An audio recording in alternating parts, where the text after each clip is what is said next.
అందరికీ నమస్కారం అండి. ఈరోజు నేను 3 కేజీలు పలవా రైసు 6 కేజీ చిట్రోలు తెచ్చుకున్నానండి. అయితే నేను ఇంట్లో చేయట్లేదు, ఇటు నేను పొలాల్లోకి వచ్చేసానండి. ఇదంతా చూడండి ఎంత పచ్చగా ఉందో. ఈ లొకేషన్లో కొత్తగా వండుకుని తినాలనిపించింది, అందుకే ఇక్కడికి వచ్చాను. వంట ఎలా చేయాలో ఏ విధంగా చేయాలో మీకు చూపిస్తా రండి.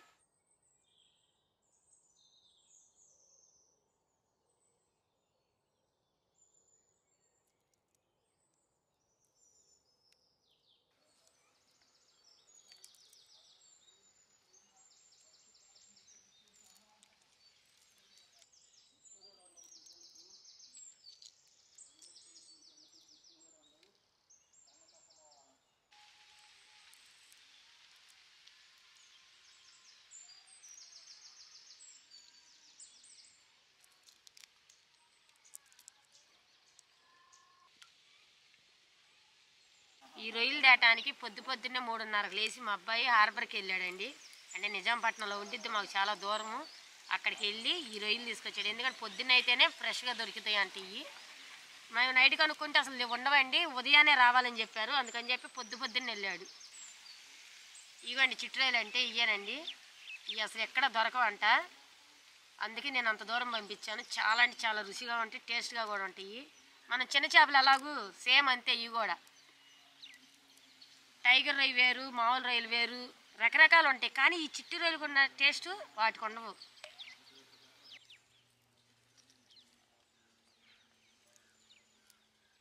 ఇప్పుడు మా అత్త నా కోసం వంట చేసి చూడండి.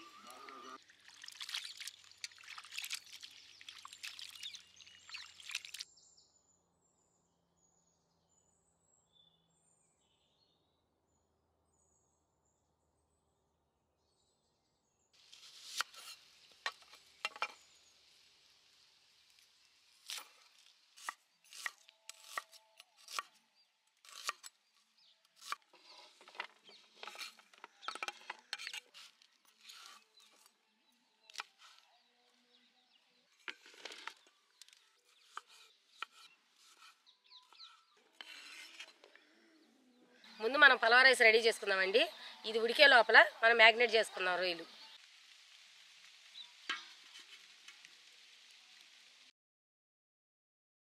దేశ వేడెక్కిందండి. ఒక 100 గ్రాములు నెయ్యి పోసాను, ఒక 100 గ్రాములు ఆయిల్ పోస్తున్నాను.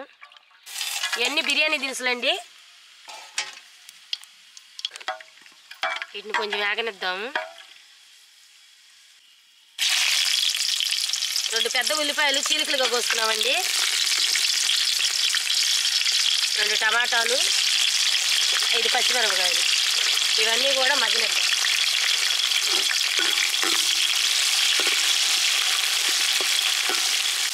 ఇవి వేగినాయండి. ఇప్పుడు అల్లం వెల్లుల్లి పేస్ట్ చేద్దాం.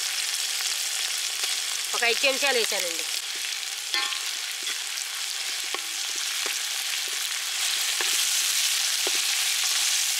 కొత్తిమీర, పుదీనా 2 గుప్పిళ్ళు. ఇందులోకి కొంచెం పసుపు, కొంచెం కస్తూరి మేతి. ఇది వేయటం వల్ల కొంచెం స్మెల్గా ఉంటుంది, బాగుంటుంది అన్నమాట. ఇవన్నిటిని కొంచెం వేగనిద్దాం 10 నిమిషాలు. అల్లం వెల్లుల్లి పేస్ట్ పచ్చివాసన పోయేదాకా. మసాలా అయితే వేగిపోయిందండి. నేను ఇప్పుడు 3 కేజీలు బియ్యం తీసుకున్నాను కదా, అంటే 3 కేజీలకి ఒక రకంగా చెప్పాలంటే 6 లీటర్లు నీళ్ళు అనమాట. 1 కేజీ బియ్యానికి వచ్చేసేసి 2 లీటర్ల నీళ్లు. నేను అరగంట ముందే బియ్యం నానబెట్టుకున్నానండి, అందుకని నేను 5:30 పోస్తున్నా. బాస్మతి రైస్ కదా, కొంచెం విరిగిపోకుండా ఉంటుంది. 3 స్పూన్లు ఉప్పు వేస్తున్నానండి నేను, అంటే కేజీకి స్పూన్ కాడికి. ఇది బాగా కలబెట్టేసుకుని మూత పెట్టుకుందాము. ఇది తెరిలే లోపల మనం రొయ్యలకి మ్యాగ్నేట్ చేసుకుందాం.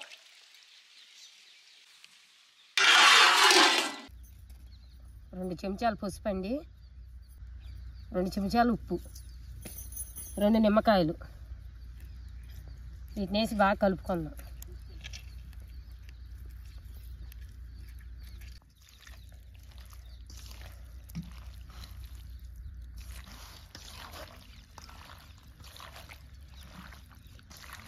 ఈ నిమ్మకాయ, పసుపు, ఉప్పు కూడా బాగా కలుపుకోవాలి. ఎక్కడా కూడా తెల్లగా రొయ్యలు కనిపించకూడదు, ఎందుకంటే నీసు వాసన అనేది రాకోకుండా ముక్కకు బాగా పట్టేసిద్ది. ఇప్పుడు మనం వండుకునేది కూర కాబట్టి చక్కగా స్మూత్గా కూడా ఉండిద్ది. నిమ్మకాయ అరగంట ముందు ఇలా కలుపుకుని మనం పెట్టుకుంటే. ఈ సీ ఫుడ్ కదండి, ముందు ఇలాగే కలుపుకోవాలి వీటిని.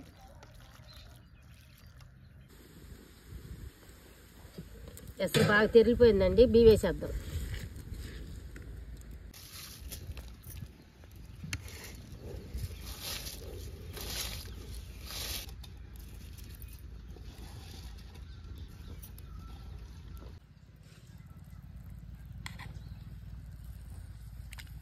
ఈ బియ్యం ఇలా వేసిన తర్వాత ఎడాపేడ తిప్పకూడదండి, దీన్ని మెల్లగా తిప్పుకోవాలి. ఎందుకంటే మనం నానబెట్టాం కదా, ఇరిగిపోయిద్ది అన్నమాట ఈ రైసు.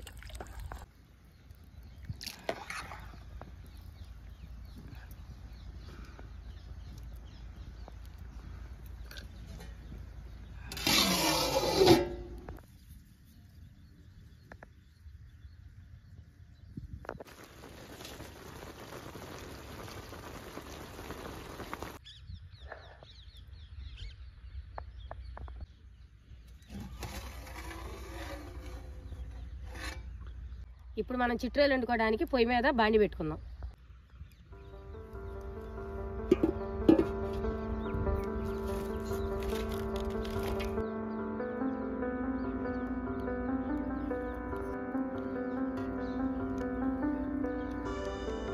వేడెక్కిందండి, 1/4 కిలో నూనె పోస్తున్నాను.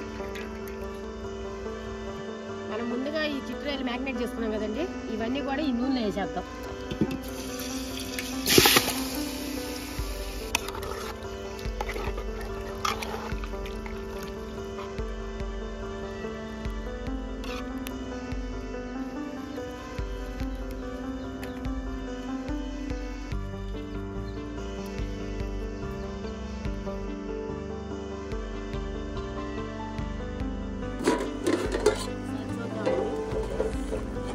బాగా వచ్చేసింది, నీరంతా వెనకాలి మనకు.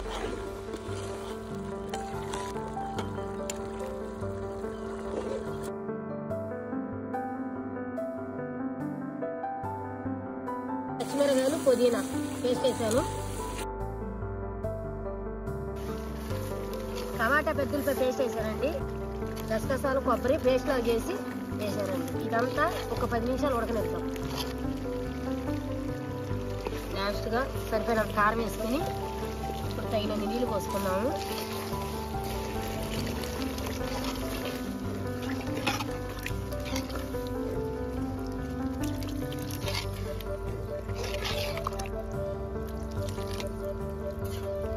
దీన్ని ఇలా శుభ్రంగా బాగా కలుపుకొని నూనె తట్ట పైకి వచ్చిన దాకా ఉడకనిద్దాం.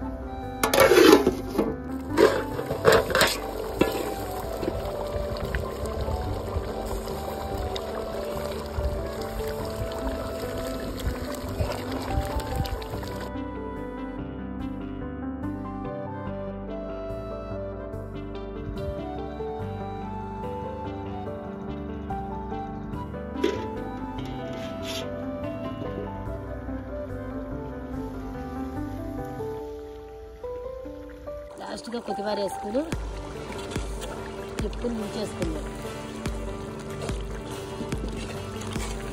నూనె తట్ట చూడండి, ఇది ఇలా రావాలి.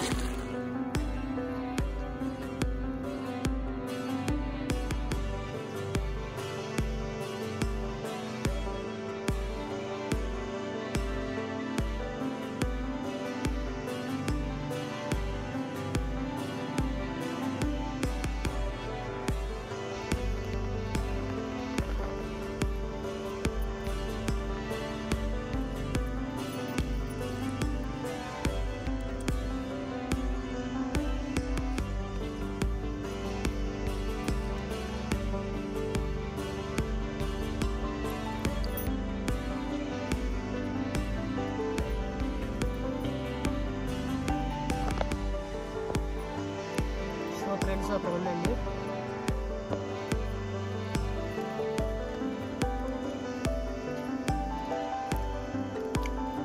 చాలా బాగుంది. చిట్టు పలావ్ రైస్తో.